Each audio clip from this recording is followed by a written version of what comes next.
ორთვიანი პაუზის შემდეგ ახალციხის მუნიციპალიტეტის ბაგაბაღებში სწავლა დაიწყო. დღეს ახალციხის მერმა ქალაქში 8-ვე სკოლამდელი აღზრდის დაწესებულება შემოიარა და ბაღებში არსებულ მდგომარეობას გაეცნო. გიორგი კოპაძის განმარტებით ის პრობლემები, რომლებიც სკოლამდელი აღზრდის დაწესებულებებში არსებობს, მოგვარდება. ქალაქის მერის მტკიცებით პირველ რიგში ბაგაბაღებში ეზოები მოწესრიგდება, რათა ბავშვებს სათამაშო მოედნები ჰქონდეთ. გიორგი კოპაძის თქმით, 8 ბაგაბაღის 200-მდე თანამშრომლის ცოდნის დონეც შემოწმდება, თუმცა რასახით მოხდება ეს ჯერჯერობით უცნობია. რაც შეეხება ახალციხის მუნიციპალიტეტის თვითმმართველ თემს, აქ 8 ბაღიდან სწავლა 6 მათგანში დაიწყო. აგარისა და მუსხის ბაგაბაღებში სასწავლო პროცესი 2 კვირის შემდეგ 15 სექტემბერს განახლდება. თემის გამგებლისა და სკოლამდელი აღზრდის დაწესებულება და გაერდიანების ხელმძღვანელის განმარტებით მიზეზი ბაღებში მშენებლების მიერ სარეაბილიტაციო სამუშაოების ხარვეზებით შესრულება.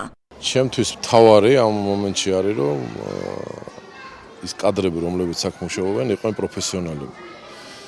და ჩვენ ალბათ კონკურსი იქნება ეს თუ რაც იქნება რა ფორმას მივცემთ შევხედავთ რომ ესენი აქაური ყველა გაივლის ატესტაციას ყველა აბსოლუტურად იმიტომ რომ ამათი კომპეტენცია ძალიან მნიშვნელოვანია იმიტომ პატარა ისეთ ფილმებთან აქვს შეხება რომ სადაც ჩვენი ქვეყნის მომავალი და ჩვენთვის ძალიან მნიშვნელოვანია რომ ჩვენი ქვეყნის მომავალთან იყოს პროფესიონალების დამოკიდებული. ახალციხეში ამ წუთში ინფრასტრუქტურიდან გამომდინარე არის 4 ბაღი ძალიან ცუდ მდგომარეობაში, ხოლო 4 არის გარემონტებული, შეკეთებული, მიუხედავად იმისა, იქაც რაღაცა პრობლემები მაინც არის, იმიტომ რომ არ არის სრულყოფილად დამთავრებული, რაც მოგვარებადია. და ისინი უკვე ალბათ ახალ ბიუჯეტში ჩაისმება და მოხდება იმათი ხელახალი რესტავრირება, ახალი აშენება და ასე შემდეგ, იმიტომ რომ ძალიან ცუდ პირობებში არიან ის 4 ბაღის ბავშვები, რომლებიც არაფერი არ დააშავეს. პირველი ბაგაბაღია. ჩემი დღეს სტუმრად ყავდა ქალაქის მერი ბატონი გია.